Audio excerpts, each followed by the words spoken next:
Ampifaliana indray no mbola ahafahana miarabantsika androany a, mbola meny tombo fotoana tahaka izao ahafahana mifampizara indray a, dia andao antsika mba hifampizara arak'izay omeny tompo anao indray amin'ity andro anio ity. Ambokiny matitoko fahatelo amby folo ao a, misy fanoharana izay nataon'i Jesosy Kristy a. Asaiko anao manokana mba amakinao an'izany sy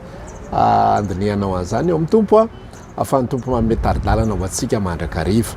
Dia ny fanoharanao a, fanoharana mikasika ny mpamafovoa sy ny karazan-tany anankiefatra izay a namafazan'ny vo. Ny rehefa vitan'i Jesosy ny fanoharana dia ozy izy hoe ny mpamafo ozy izy dia ny zanak'olona, ary raha tsorina ihany koa dia hoe ny mpitory teny, ary ny vo dia ny tenin'Andriamanitra. Io zany dia mazava aloha fa raha miresaka tenin'Andriamanitra tsika dia tsy hoe verset biblika le izy na hoe zay rehetrarehetra mety karaza tory teny dia fa izy daholo fa tena le teny mitory ny fanjakan'Andriamanitra mihitsy, mitory ny fiainanao amin'ny Kristy, mitory ny mandrakizay a. Dia nisy karazana olona anankiefatra kosa ireo izay miaino. Eto aloha zany le tantara somary mahagaga mihitsy ny hoe sady natao ihany koa ampandiniana antsika tsirairay avy hoe tsy izay rehetra mivavaka reo olona dia izy daholo a. Tsy izay rehetra atao hoe mitondra anarana kristiana na makany fiangonana karazany zatsy na karazany zaroa dia izy daholo. Fa eto amin'ity matitoko fahatelo amby folo ity Jesosy tena manao fampitahana mihitsy ary manao démonstration, fampisehoana mihitsy ny hoe na dia mivavaka ary ny olona dia misy karazany anankiray irery ihany a no tena manana an'ilay tena izy a sy ilay fiainana ao anatiny. Dia izay indrindra no ifampizarantsika androany mba hifandiniantsika teny fa tsy hiazakazahantsika fotsiny a. Tena tsara ny manao karazana fanompoana, tena tsara ny manompo an'Andriamanitra, tena tsara ny manao hetsika maro isan-karazany, ny resaka inona re, ny resaka hoe asa-piangonana, ny resaka hoe fitoriana filazantsary, ny resaka hoe fanohanana, fanomezana ho any manitra sy ny sisa rehetra fa dinio amin'ny alalan'izao afatra zao hoe karazan-tany iza moa enao. Dia ny karazan-tany voalohany indrindra izay karazana olona miaino ny teny sy ny fanambaran'Andriamanitra voalohany indrindra dia ozy izy Jesosy hoe namafy le mpamafy a dia ny ampahany sasany a latsaka teny amin'ny lalana ary dia avy voromanidina ka ny hinana azy. Dia ozy izy Jesosy nilaza hoe reny olona reny a dia olona izay miaino ny tenin'Andriamanitra fa saingy zao a avy ny devoly dia mihinana an'izany teny zany a dia tsy mamola izy any anatiny. Zany hoe ohatra zao zany le tantara miaino le olona eo am-piainony eo izy tena tia makany depoly, izy tena tia manao karazana asa fanompoana, izy tena zao araka le lazaiko teo a, fa tsy misy fiantraikany any aminy a ny fanambaran'i Jesosy Kristy. Ohatra zany zao hoe miteny Jesosy hoe zany lalana sy fahamarinana ary fiainana, tsy misy makany amin'ray afa-tsy amin'ny alalako, dia fantany zany verset zany ainy zany a fa tsy mahatsapy izy hoe misy an'izay lalana sy fahamarinana sy fiainana zay ao anatiny. Ohatra zao miteny Jesosy ihany koa hoe zay misotro amin'ity rano ity,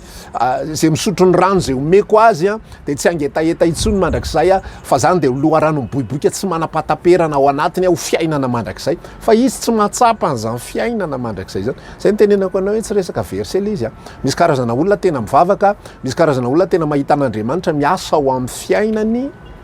misy karazana olona tena mahita an'izany mihitsy Andriamanitra miaro azy, mitantana azy, manome azy sakafo sy ny sisa rehetrarehetra fa tsy miaina n'ilay fiainana izay nomeny Jesosy. Tsy misy fahavelomana ny anatiny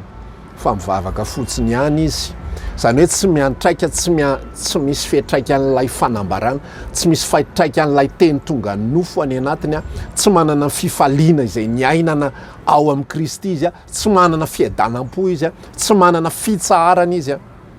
fa manompo fotsiny ihany. Zay aloha zany apahana mpivavaka voalohany indrindra,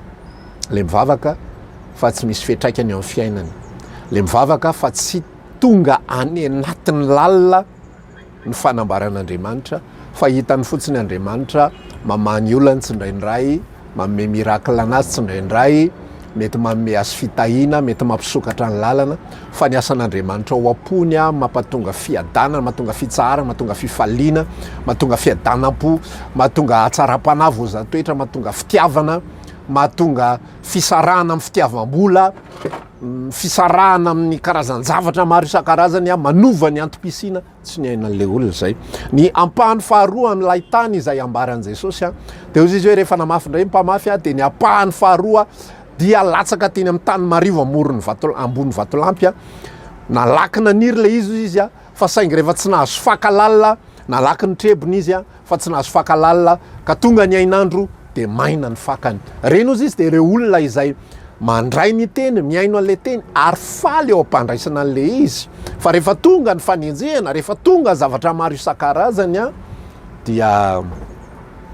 tapitra treo ihany koa le teny a fa tsy miasa lalina any anatiny. Ity karazana olona faharoa ity ihany koa de karazan'olona mivavaka, karazan'olona manompo an'Andriamanitra, karazan'olona tia mivavaka. Le voalohany zany a tonga, le voalohany zany a mety eo ihany, mety miaino izy, mety tsy tena mitsofoka any anatin'ny fony sy ny sofiny sy ny sisa, fa ty karazany faharoa ty tena le tia mivavaka. Ty le rehefa mivavaka tena mifony rehetrarehetra, ty rehefa mivavaka tena mifantoka, ty rehefa mivavaka tena manandra tanana, tena mitady ny tompo izy, tena mangetahety izy, tena mamonjy fotoam-bavaka izy. Fa zao izy ny tenin'Andriamanitra, aty amin'ny velany ihany ny fandraisany an'izany amin'ny fomba fiteny mety mazava azy kokoa de zao hoe superficiel ihany lay fomba fanompona an'Andriamanitra. Ka rehefa tonga ny fanenjehana noho ny amin'ny teny zany hoe mandray ny afatr'Andriamanitra izy ohatra manome fatokina, manome tena faly izy, tena resy lahatra izy, zany mihitsy tompo a, matoky anao a, mino anao a, fa tonga am'izay ny fanenjehana noho ny amin'ny teny. Inona le fanenjehana ohatra ao anatin'ny toeram-piasana rehefa manomboka am'izay ianao tsy manao ny fanaon'ny hafa de manomboka ialan'ny olona ianao, ohatra hoe ny mpiara-miasa aminao manao kolikoly, ny mpiara-miasa aminao tikely, ny mpiara-miasa aminao mangalangalatra ao anatin'ny toeram-piasana, zavatra fahitsy zany, mangalatra na de stylo ary sasa misy mangalatra, zavatra kely tsisy dikany, zany zavatra zany tsy mandeha am'zay laoniny mihitsy de ianao tsy manao ny fanaon'ny olona fa ianao resy lahatra. Ny olona manao kolikoly, ny olona manao anona mba ahafahana mampiditra an'zany mianatra sy ny sisa rehetrarehetra. De rehefa tsy manao an'izany le olona de akisaky ny mpiara-miasa. De le karazany faharoa rehefa tratran'izay fanakisany zay, rehefa tratran'le fanavakavahana de ozy izy ny tenin'Andriamanitra manambara hoe tsy matanty izy, tsy matanty izy. Rehefa tratran'le hoe tsy mba miara-mirevy amin'ny mpiara-miasa hafa ohatra, tsy miara-miteny ratsy amin'ny zalahy ohatra, tsy miara-manao an'le fomba fanaony rehetrarehetra sy ny sisa rehetra de lasa tsy te hisaraka be de manono kely eny fotsiny ihany, manono kely tsy tena samy saraka amin'ny fiarahamonina. De rehefa tonga ny alady a miverina amin'ny fomba fanao a zay le manatsofoka palitao evanjelika, manatsofoka akanjo evanjelika, manatsofoka kaskety evanjelika, tapitra indray ny alahady sy ny toeram-panompona sy ny tontolo mpanompona, esorina daholo ny kaskety sy ny akanjokanjo sy ny aingokaingo evanjelika rehetrarehetra de verina amin'le fiainana mahazatra. Ozy izy ny tenin'Andriamanitra hoe zay le karazana tany faharoa marivo ambony vatolampy. Karazana tany fahatelo a dia mitovitovy am'izay ihany fa ny azy indray a ny fiahiahinana zao fiainana zao sy ny filankarena mangeja ny teny ka de tsy afaka maniry izy. Zany hoe tiany manompo an'Andriamanitra